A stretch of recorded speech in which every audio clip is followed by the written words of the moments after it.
Hello and welcome back to another episode of the Fourmation Podcast. This is episode 6, and as always, I'm George, and today I'm joined by Harry, Sam, and Devon. And we've got a lot of interesting stuff to talk about on today's podcast. But first of all, we have to tell you that football is back. Come on. Yes, it is indeed back. There's been so much talk about Project Restart for a long time now, since the lockdown, but finally last week we had the announcement that the Premier League, as well as the EFL that came later, the Premier League and the Championship, we believe, are returning. The Premier League will be back on Wednesday the 17th, which on the day we're recording is 2 weeks away. Devon, how excited are you that we finally got a date to count down the days towards? Is it Christmas Eve? It's strange. It seems to have, stagnated over a period of weeks, and now all of a sudden, you're getting giddy about it as if it feels like the opening day of a season, really. But there's still, no matter how many positive talks we're having, there's still always that, that kind of devil on your shoulder, thinking, what about if something goes wrong? If unfortunately, if something does happen, like more seriously, then that'll be it for probably the foreseeable. But for now, I think, especially with the preview of the Bundesliga, watching that, it is very exciting.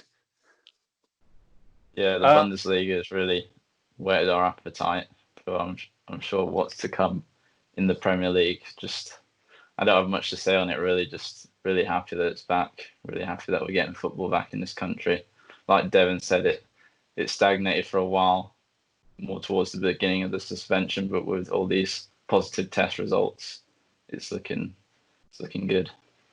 So we think that the way it's going to work out, well, they've pretty much set this out, that on the 17th, which is a Wednesday night, they will play the two games which the four teams had a game in hand each. So I think it's Man City, Arsenal and Sheffield United against Villa, or I think that one is at Villa Park. Then there's 9 kind of game weeks to go.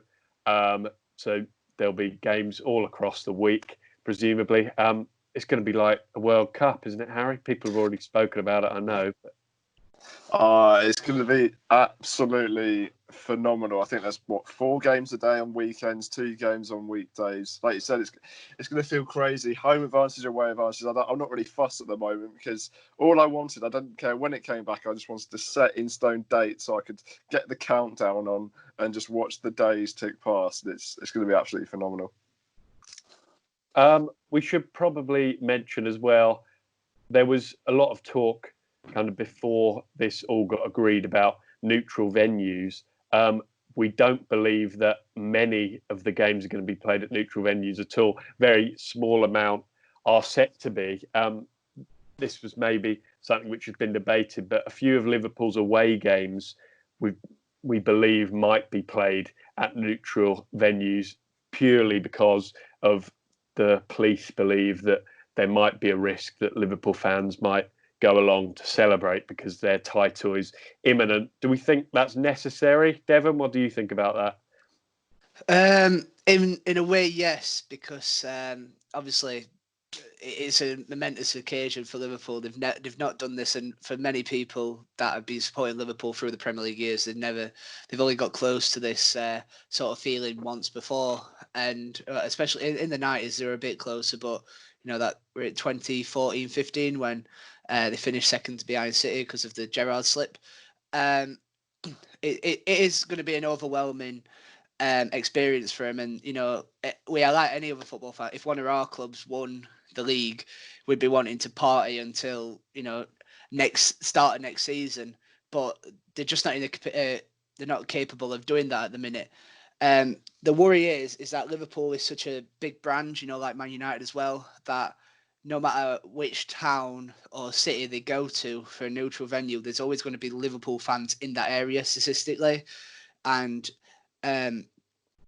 probably by taking it out of Liverpool is lowering that risk. But I think people will congregate. I know Germany has and German people tend to be more disciplined, and that's why they follow the rules. Whereas we know from the last few weeks that English people do not follow as tightly as others.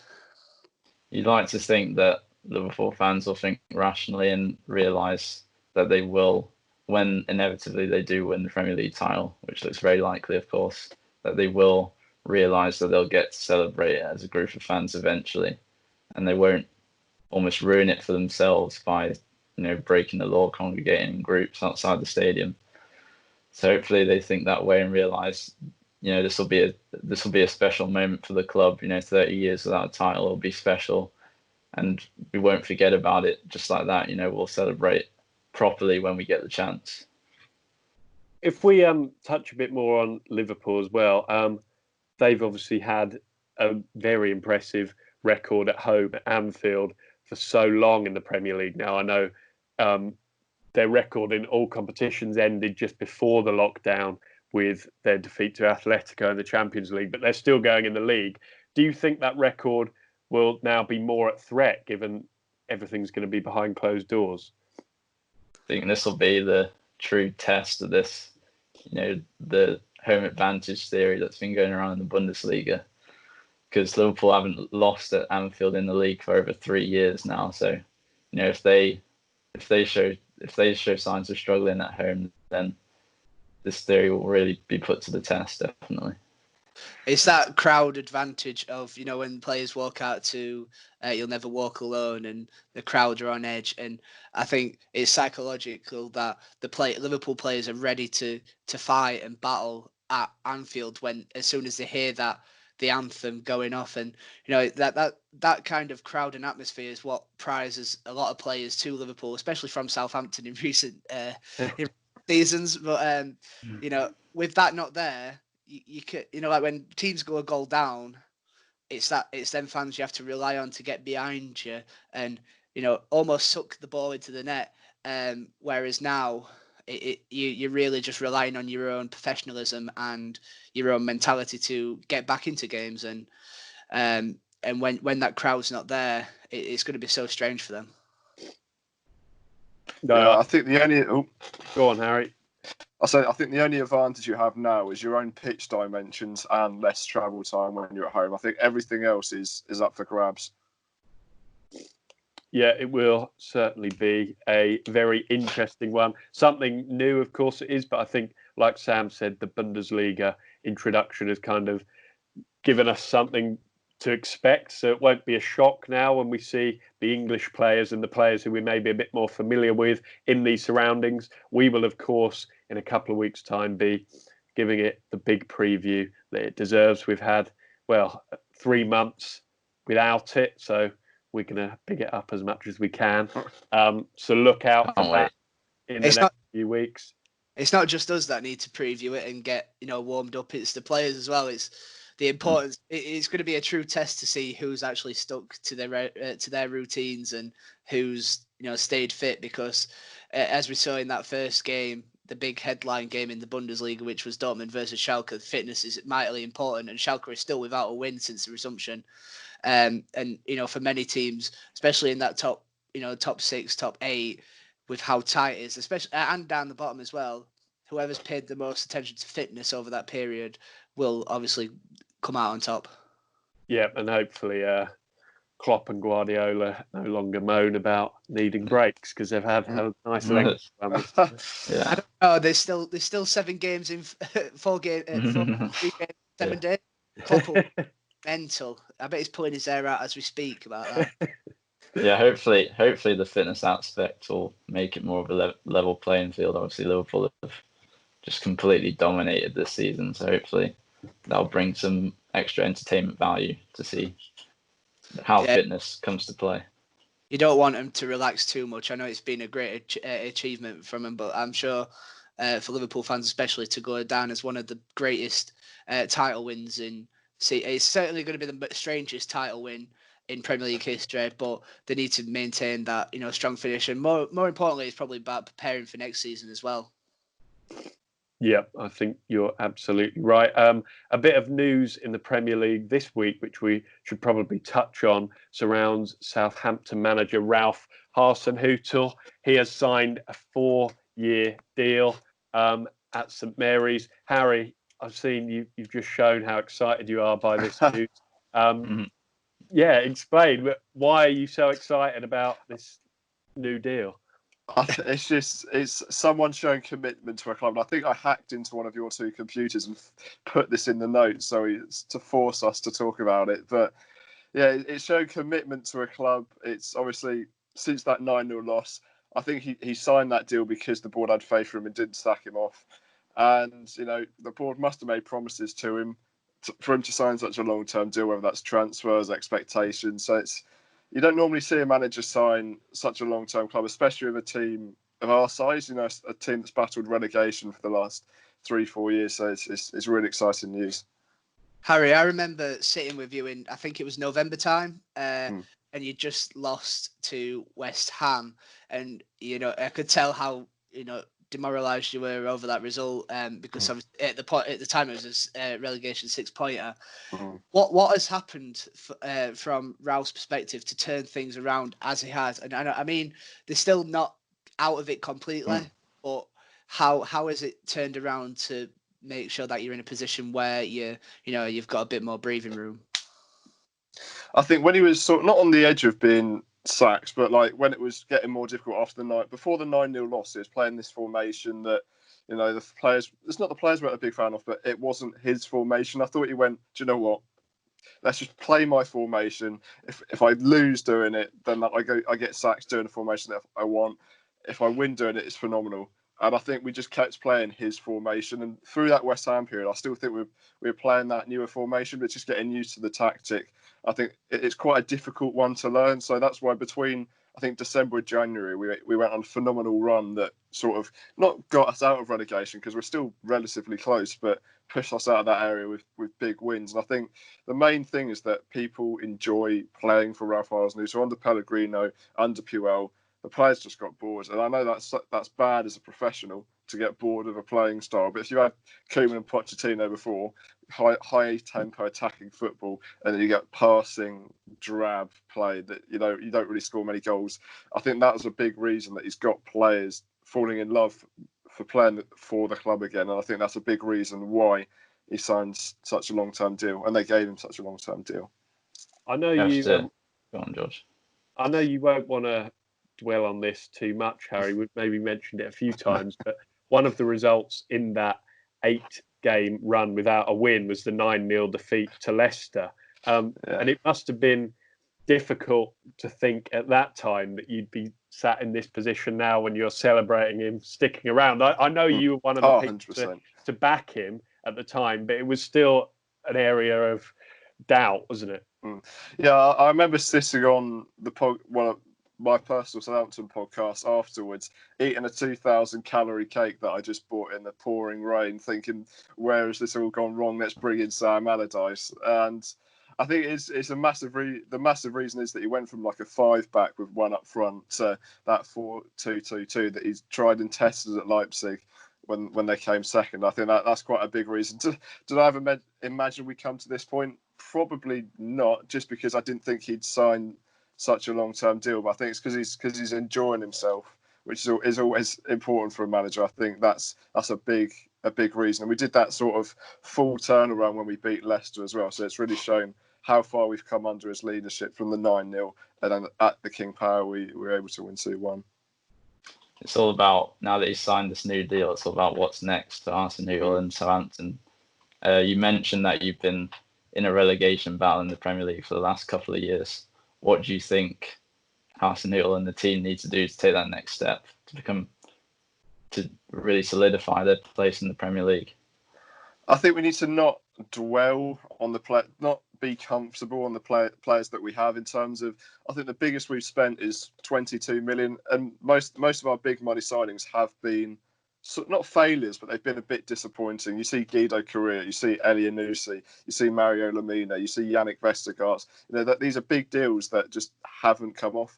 I think a big reason why, or a big chance why we can improve in the future is we've brought back someone called Matt Crocker, who was part of the glory days, and now he's become our director of football. So he's sort of massively in charge of all things football in terms of leading transfers, selling players, facilities, that sort of thing. So my thing is, we've got a good crop of young players, so keep faith in the core players like James Ward-Prowse. Højbjerg's going to leave, so I'm not too fussed, but Stevens, Bednarek, Danny Ings, Nathan Redmond, and the more disposable players, maybe like Ryan Birch, because he's 30. He's a good player, but he's 30, so he's getting on the wrong side of that sort of age. Take a risk and buy a player for that £15 million mark. Make it more fresh. Make it his players as well, because we're still going through that sort of revolutionary period. And first become a stable team, so not battling relegation, and then you'll be able to push on. Harry, as you said, become a stable team. You are 7 points off of the relegation zone now, but you are more positively 11 points off of the European spots. What I'd like to put to you is, how long do you think this kind of journey and build will take for Southampton to maybe get back to the European nights that Koeman brought and Pochettino brought? I think it's all dependent on how much ambition is shown. If we don't have a massive spend in the next transfer window, I think we've got a good chance of coming top 10 next season, and then we might push on. If not, I think it is going to be sort of that 3-year plan that most teams go on, because the amount of fantastic teams that are getting built now. Because when we came 5th or 6th, 2 top 6 teams slipped up, and I think everyone else in the Premier League was just not phenomenal. Now you've got Sheffield United, sadly for you, Devon, that might go on and improve, might not. You've got Wolves, you've got Everton that are better than they were before. You've also got Newcastle if they have that massive takeover. That's 4 teams, not including the top 6. That's already 10 teams taken up. So that's about, and Leicester as well. So it's all about taking over that sort of area, which is more difficult. It's more difficult said than done, but it's certainly a possibility, especially if you can keep it consistent, because not a lot of teams in that top 10 have been able to keep it consistent. Yeah, certainly an exciting time for your club, Harry. Hopefully all that excitement will have died down a little bit by the time you come to the first game. Visit Carrow Road in a couple of weeks. But we should probably move on. We mentioned the EFL in the intro. I think it was early this week that the EFL announced that the Championship are aiming for June the 20th as a restart date as well, which is obviously great. We'll have a bit more variation rather than just the Premier League. The Championship is believed by many to be one of the most entertaining leagues in the world. Sam, do you think Leeds are going to finally be able to see their promotion through? Oh, it's so tough to call, isn't it, with Leeds? I mean, before the suspension, of course, they finished very well. But as we saw last season, and with every team that Bielsa has managed, they burn out towards the end of the season. Obviously, these are very, very different circumstances with what's going on with the whole break that we've had. So maybe this is the year for Leeds to get back to the big time. I think it kind of, the break might, seeing as they had that little bit of a stutter towards the first part of 2020 and the latter end of last year, and also it's believed that Bielsa has put them through vigorous exercise and training routines to make sure they do maintain that level of fitness. And I think this Leeds side is much different. It's more disciplined, as we've already mentioned about, than the side that Gary Monk had or Thomas Christiansen. And I think this is different, and I think Leeds have built momentum that if they do bottle it, I think can you imagine the fallout of that? Because even they've got quite a nice, healthy advantage over third place, they're still kind of looking over the shoulders, and it's the same with West Brom. We've not mentioned them yet, and coming into it, they were in a little bit of a sticky patch. They kept dropping needless points. And there is teams that are there to take that spot, but from 4th downwards, it's much more interesting in terms of the playoff situation. No team can seem to put a run together. I think the only team that would manage to get back-to-back wins, or at least 2 in the last 5, was Millwall. And there's a lot of teams that if they did make that step up into the Premier League, I think the gap would be too big for them to survive next season, unless there was a lot more spending. an improvement on teams. We should mention as well, there was an announcement earlier this week of 17 positive tests in the most recent EFL testing, whereas the Premier League had 0 positive tests. Do you think this should be something that they're able to overcome, hopefully, and then eventually be ready to go?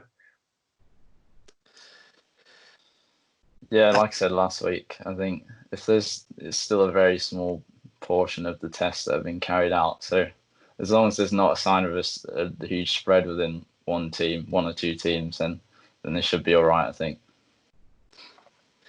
Yeah, you need to, until we distinguish the percentage of staff or players, that's when, if it's more on the players' side, I know the only player that's really been confirmed is Jayden Stockley of Preston North End. But if it's a staff, then it's probably better for, not better because obviously it's a serious topic, but if staff get it, it allows the players to continue to train and not having to isolate for 14 days, which means that's putting 2 weeks, a 2 week like kind of stumbling block in front of them, meaning that they probably won't feature for a few games anyway. I think the most important one is the next one, about a week before the the Championship starts. I think that's when we're going to really tell, how serious it is, because we're getting into that sort of stage where if someone does have it, they're going to miss the first game in the season. So I think this one's a good indicator. It's all about the next one for me. With that next one coming just a few days prior to close contact starting as well, that importance is greater. Harry. Oh yeah, most certainly. I think they do it before they get into the training ground, so hopefully it's more difficult to spread. But I think players, now it's getting closer and closer, they're going to be more disciplined. I know Phil Foden had a misdemeanor yesterday or a couple of days ago, but I think now it's getting closer. No player wants to miss out. No player wants to miss out at the start of the season to ruin it for their sides and make it harder for them to either stay up or go up, for example. So I think now players are going to stay disciplined. One player, like it's been gone. I would say one player that hasn't stayed disciplined or helped the club in any shape or form is Lyle Taylor, the talismanic forward for Charlton Athletic. What is your reaction to that, to his story? I think it's very selfish on his part, purely because of the motivations behind it. It's not even. I would accept it if it was more of a Troy Deeney situation where he's got vulnerable family members at home. He doesn't want to expose them to potentially the virus. But in his case, it's more, as he said, he doesn't want to risk getting injured and, I say this in air quotes, risk getting that life-changing move that he's talking about, which the position that he's in, 30 years old now, I guess he has a point. If he's gonna get a big move, it's got to be now. But still, with the position that his team are in, really in there in the relegation zone, really, but they have such a huge chance of getting out of it with Hull in free fall. So yeah, it's in my opinion, it's very selfish on his part to harm his team in this way by not playing. I should say as well, this morning before we recorded, I was watching the football show on Sky, and Charlton's manager Lee Bowyer was on there with Carragher and Neville, and they were asking him about this persistently, asking how he felt, and he was answering with composure. He wasn't digging into the player. But Harry, behind closed doors, do you think he's fuming with him? I think I would be. Most certainly. They're on 39 points. 21, 20th and 19th are all on 41. So if any of them drop points and Charlton win the next game, they'll either be level or they'll be above them. This is a phenomenal chance for them to stay up, because if one team gets back-to-back losses and they get back-to-back wins, within 7 days, they're outside the relegation zone and they're missing their talisman. I know we're not sure, how big this life-changing move will be, but I think it's silly what he says. And I know it's not great to do this, but if you just said a little white lie saying, I don't want to play because my family's this, or I'm concerned about this, rather than say I want to do it for personal reasons. You're a player under contract. You signed a contract, so play for me. I think this kind of story epitomises the recent seasons of Charlton under than bored, because and especially for Boyer, I feel sorry for him because he's had a poor top board that have not really helped him at all. He's at the start of the season, Charlton were flying, and then they had 9 consecutive injuries to 9 first-team starters, and then it just seemed to, really snowball down. They lost Conor Gallagher, they lost a few loan players, and now they're in that situation where the first time they've actually dropped into the relegation zone since, all season, and now it's really looking like they're going to be the front runners. Even Luton and Barnsley have got more of a case than Charlton at the minute to stay up. Well, that's the thing, though. If Charlton stay up, that would be a great achievement for Bowyer and the team, because they were, at the start of the season, they were odds on to go down. Obviously, they had that great start, which changed a lot in the eyes of the experts and the fans. But at the start of the season, the expectation was just to stay up, and they have a very good chance, like Harry says, of doing that. So by Lyle Taylor, their top scorer, not playing, it's a huge blow for them. I mean, Bowyer were sort of controversial at the start of the season, weren't he? When he left for 2 days and then came back as manager. It's a strange thing. It is like Lyle Taylor said, and it is probably the only correct thing that he said, that Charlton is run like a circus at the minute. They made such a good start too, didn't they, Charlton, to the season? I remember they were up there near the top 2. They might have even been in the top 2 for a while. So no one really expected them to be in this position. That Sheffield Wednesday came and won 3-1. That good start almost harmed them in a way, because the expectations were very low going into the season, and they have this blistering start, and everybody's like, wow, we could do something this season. We could actually, maybe go up, push for a playoff spot. And then it all started to go as most people expected at the start of the season for them. I think their style of play was that kind of portrayed that idea you've just mentioned, Sam. I remember when I watched Charlton versus Derby at Pride Park. It was my first press box, just to add a bit of clout there. But, first of many. Don't know about that. If you're on about the MPL press boxes, then yes. But Charlton, they played fast attacking football and the wing backs got forward, but after about 40 minutes, then they seemed to burn out, and that's when Derby really took the strength, took a stronghold of the game, and that's kind of been their season overall. And I was just going to add with their financial situation, Bowyer told TalkSport that they've got 15 players who are out of contract at the end of the season. So if they do go down, it'll be really tough for them to bounce back, I think. Does anyone else think that this might be, the catalyst in some other players coming out and saying that they won't play? I know it's worrying me a little bit. Sheffield Wednesday have 8 first-team players out of contract.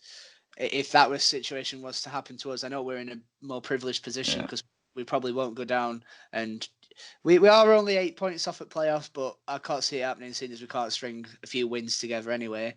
But I think this might be a catalyst for that change, or do you think because of the backlash people will stay quiet? I hope that it doesn't persuade others to do it. I think while they might have to play beyond June the 30th, which is when most of the contracts run out, I think hopefully they'll find a solution to the transfer window and maybe let it run a bit further. So I think players need to stay loyal and end their time at their respective clubs on good terms, and then they'll be remembered there. And well, who knows? They might be remembered. They might be remembered badly if they get relegated, but someone's got to go down, haven't they? Yep. So we, unfortunately for you, George, I thought you couldn't resist that. So we've mentioned about the fixtures which we have to come in about 2 weeks' time. If you need some football before then to whet your appetite, there is, of course, the Bundesliga, which continues over the coming weeks. We've already had, 4 game weeks, I think, and the 5th game week is coming up this weekend. We saw last week Leverkusen, they had a heavy defeat at home Then they got back on track after beating Freiburg 1-0 last week. This weekend, they host leaders Bayern Munich. What chance do we think Leverkusen have of getting a result? I think Munich are in pole position, and even if they did slip up, they are 7 points clear at the minute. It's too much of an ask, really. If they did drop points or lost to Dortmund, I think 2 game weeks ago, then maybe this may have a bit more precedence. But it just seems like it's another game, really. Leverkusen's chances all rest on that one guy Kai Havertz, who might be out for the game. Obviously, he went off after he scored against Freiburg. So if he's unable to play, then they have slim chance. But he's one of, if not the top young player in the world right now. 35 league goals for the age of 21, which has never been done in the Bundesliga. He's got more goals than anyone since the restart. So I know it's very dramatic to say this, but it's all down to whether he can play. I think as well, Bayern are just ruthless, aren't they? 11 goals in the last 3 games, and obviously the two sandwiched between the 1-0 win over Dortmund were 5 goals against respected Bundesliga sides, and I think again it's that fact that mentality of winning that they've had for the 8 straight seasons. It's hard to knock off, really, isn't it? No, I think you're right. You mentioned the Dortmund defeat. They will, of course, be disappointed. That they'll be trying to put on a brave face and continue to try and maybe push and hope for a collapse. As we said, it's unlikely, but Dortmund this weekend face Hertha Berlin, and under Bruno Labbadia. Is it Bruno Labbadia? Yeah. Yeah. Our research. It is Bruno. They've built up a bit of momentum. They've won 3 and drawn 1 since the restart. Can they carry that through and shock Dortmund at Signal Iduna Park? They're 4 points out of the Europa League spot, so they've certainly got something to play for. If they were sort of stuck in a mid-table battle, then I could say maybe they'll take the foot off the gas. But they've got all the chance to get into the Europa League spots, and it's going to be more difficult now after Dortmund got such a phenomenal win. But we've seen teams around that top 4 drop silly points, so Dortmund could be the next up. I do think Hertha Berlin will be encouraged by Dortmund's kind of struggles against Wolfsburg, and especially for the first half against Paderborn. They really pushed and tested Dortmund's patience, and eventually it sounds silly that 53 minutes in we still didn't have a goal in that one. I think the positives for Dortmund is that Sancho is looking back up to full speed. He's scored a hat-trick against Dennis Aberni's Paderborn. That's harsh to pin that on at the other end of the pitch. It was all his fault. He did score an offside goal, that's right. But maybe Sancho's impact outweighs the loss of Erling Haaland, who's still doubt for this game with his, he damaged his knee against Bayern, which even though the season's probably gone, it might be better to rest him for the rest of the season. All saying that, Dortmund could pick up some bad results and drop down to 5th. It's that tight, but I think they could probably relax a little bit and let Haaland rest, and maybe take a few more weeks than he normally would get. Just to go back to Labbadia for a second, he's really revolutionised this Hertha Berlin team. 10 points from a possible 12 from a guy who in Germany has, before this, had a bit of a reputation of being a bit of a journeyman. Never stayed anywhere long. I think 3 years, the longest he's stayed in one job in the Bundesliga. So obviously it's been a very short time that he's had with this team. But to put it, in layman's terms, he's just got them fighting again. That's what most of the Hertha players have been saying after all these wins. He's just got them fighting for the shirt, fighting for each other again. And that's what's got them over the line in most of these games. Sam, do you think? I know you've been saying the idea of that Lucien Favre might not get his contract renewed at the end of the season. Do you think Dortmund might be keeping a little bit of a close eye on Labbadia's progress at Hertha, or do you think they'll aim for bigger? I think it's too early to really judge how the effect that Lavadi has had on this team. He's not had too long with them, but I'm still very confident that Lucien Favre won't be Dortmund's manager by the start of next season, especially, and that also depends on how they finish this season. So, yeah, I don't know who they might have lined up, but I just, with how they've performed this season, they've played a lot of great football, Dortmund, but if we're looking, on paper, they've not pushed Bayern all the way like they did last season. Yep. So those two games are probably the highlights of this weekend's Bundesliga fixtures. There are 9 again. I think there's one on the Friday evening and then on the Saturday and Sunday. That's all on BT Sport. They're not a sponsor, but they fancy it as always. There's a few exciting games. I mean, Friday night, as you mentioned, Freiburg and Mönchengladbach. That's another opportunity for Gladbach to impress. Saturday is the test where Paderborn obviously limited Dortmund for a substantial amount of time, but once Timo Werner starts firing, maybe RB Leipzig might produce another high-scoring game against Paderborn. And there's also Bremen, who have seen to have a resurgence a resurgence in recent weeks. They have a game in hand. I think it's tonight. If they win, they go out of the relegation playoffs, and they're really making a strive towards safety at the minute. They face Wolfsburg on, I think, Sunday. Yep, there's definitely some interesting fixtures coming up.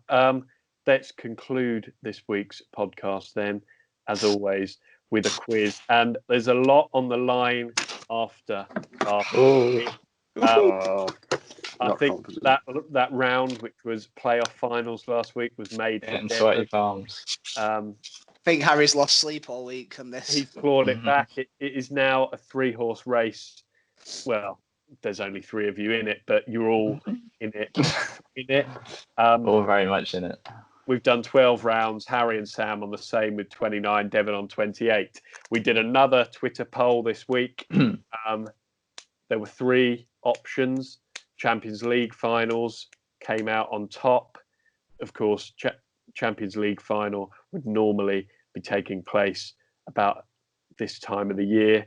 That got 62% of the vote. Jadon Sancho was another option. That got 23.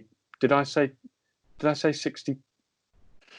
Did I say 62 for Champions League? Or did I say 62? Yeah. So, 23 sounds similar to 62. I don't know what's happened there. It just sounded really weird in my head. Sancho, 23. We can make 23. That was, and then Premier League open days, 15%. That might be one that we have to do in a future week, because obviously we've still got a bit of time before the Premier League. Not that it'll be an opening day when it does restart, but you get what I mean. George, it'll feel like one. To be honest, it'll feel like one, George. I know what you mean. Let's just get started. Every week. Oh, let's go. Let's get started, because I've actually got the questions written down, so then I can just read them out. And I've written it down in a way that sounds plausible. So, Champions League finals is the round, and here is question number 1. After Real Madrid, which team have appeared in the most European Cup and Champions League finals? I can tell you that Madrid have been in 16 and they've won 13 of those. So Madrid are the highest. They've been in the second highest number of finals.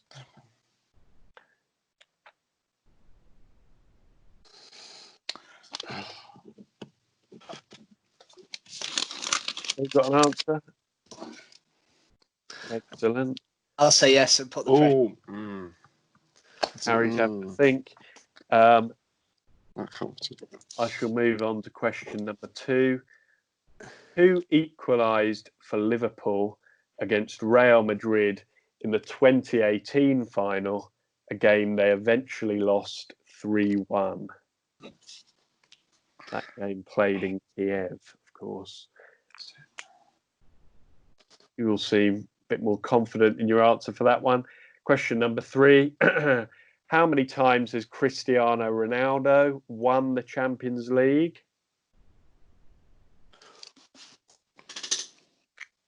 I'll let you have a think because it's one of those we have to consider. The first one's still buzzing maths. around in my mind. It's still buzzing around. Could be. Ooh. I want to change it, but If you don't know, then take a punt. I think this is a test of when did he leave before Madrid's final one or not? Yeah. We can't do any worse than Pete did in that quiz, so let's. Sorry, Pete. Okay. Question number 4.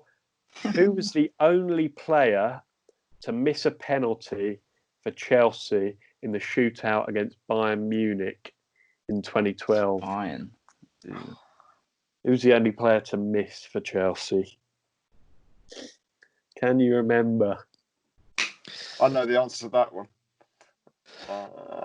It's definitely not Drogba. I can tell you, I actually can remember this. It might be because I saw like a highlights package. Educated guess. But I'm gonna. I don't think. again, it's worth a guess because surely you can think of some of the players in that team. But I'll come back to it. okay, question number 5, the final question of this week. Who was the last player to be sent off in a Champions League final? So the last.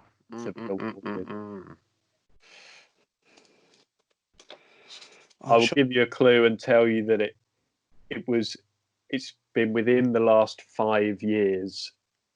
That screws up my guess. Is it? No, it's not. This is quite difficult. It's. Yes, Harry. It's Harry. Oh, I don't know. I think. What I can tell you is, George. I don't like it when I don't know. I didn't remember it. So, George, what was number 4 again? Just so I can write down an answer. Who was the only player to miss a penalty for Chelsea in the go shootout against Munich? Again, educated guess. I really need to think. Damn it. Have a guess. My spelling in these answers is more than questionable.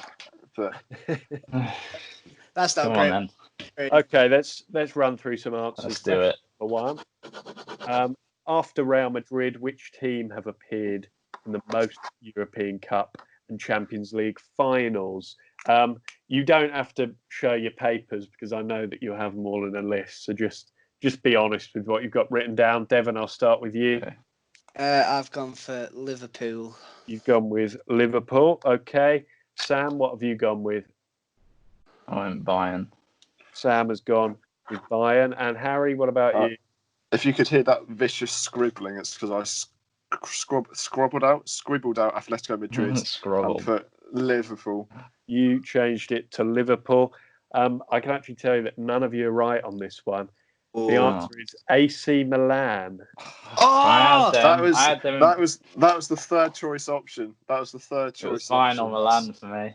They've been 11 finals, most recently in 2007. That's the thing, because I thought they hadn't been in one in 13 years. I thought maybe other teams have caught up.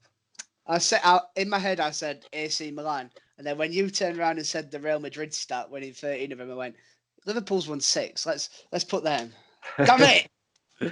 Okay, question number 2 now. I think you'll probably all get this one. Who equalised for Liverpool against Real Madrid in the 2018 final game? They eventually lost 3-1. Harry, I'll start with you. I believe it's Southampton's Sadio Mane. Harry's gone with Sadio Mane. Sam? Yeah, Sadio Mane. And Devon? I've gone with Sadio Mane. Yep. You're the best player in the world. You're all bang on. It is Sadio Mane. I'm being serious. Question number 3.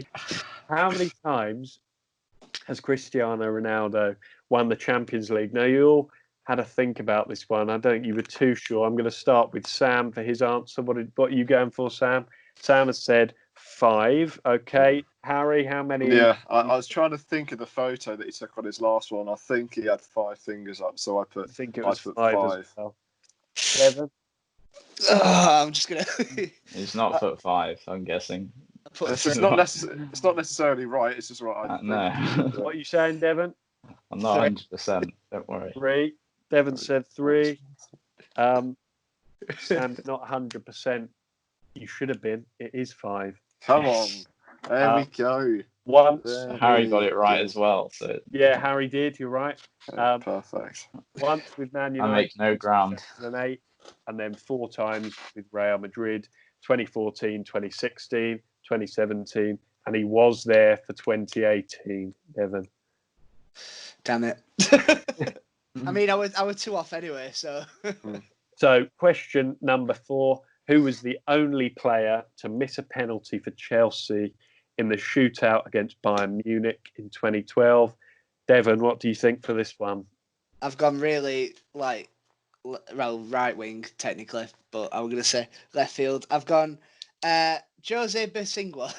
Jose Bosingwa, okay. Pretty sure he played. I said Juan Mata. Sam has gone with Juan Mata. And Harry? I put Raul Morales. I don't know if you know. I don't know if he was there at the time, but I put Raul Morales. Okay, he was there. That one of you was right. Oh, could it be Sam? Yes! Sam Mata. Come on! He was the first to take one for Chelsea, and then the next 4 were all scored. The last one famously by Drogba. Did Basinga take one? Huh? Did Basinga take one? I don't think he did. No, I think it was Lampard, Cole, David Luiz, and Drogba. I don't know if I envisage him just taking one at Moscow then instead, but yeah, you might be right. I don't know. Any excuse to bring up Jose Bosingwa? Question number 5. Who was the last player to be sent off in a Champions League final? Harry, I'll go to you first. I put Juan Cuadrado. You went with Cuadrado. Sam? Purely based on his reputation, I went Sergio Ramos, but I don't know. Sergio Ramos. Devon? Okay, another one where I get shown up. I've gone for Heung-min Son. Heung-min Son. Again, one of you is correct with this one. I'm just going to tally up these scores because I know what you've ended up on now. You don't. I don't. Wait, George. In suspense, you can read out the order instead. Right. The answer to the question was Juan Cuadrado. Oh. In Cardiff on this day in 2017. I was out right top for about 20 seconds. All right, George. Let's just stop the suspense building up. I thought you need the answer first. So Cuadrado for Juventus against Real Madrid. I think it was towards the end of that game. Second. Did he get subbed on and then just got sent off again? I think. Yeah, I might be completely wrong, but I think second bookable, as Ben Derby would say. So that's the end of this week's quiz. Devon, you're still in third. You only got 1 out of 5 today, so you're on 29. I'm considering. Harry and Sam, you both got the same 3, so you're still Harry at the top, 32. And we'll be back again next week with another round. Who knows what round it'll be? As always, if you're watching, if you've got to this point, you maybe haven't done, but if you are still here, thank you. And if you've got any good ideas for quizzes that you'd like to hear, then let us know. Is that all we've got for this week, guys? Anything else we want to add? No, apart from that, we should be previewing the Premier League in a week's time or so. We will be. It's exciting, isn't it? It's getting. Whew. If you want a big match preview of Norwich versus Southampton, hit the like below. You want a special edition for Norwich versus Southampton? Is that like the gloves are on? That's popping off, Harry. Now you've set them the challenge. They're going to be loving it. So that is all we've got time for this week. As always, on our socials, follow us, like our tweets, retweet our tweets when we send this stuff out. We really appreciate it. You can find us at @the_formation or just the formation on Facebook. Thank you for watching or listening, and we will be back again next week with episode 7. So we will see you then. Thanks a lot.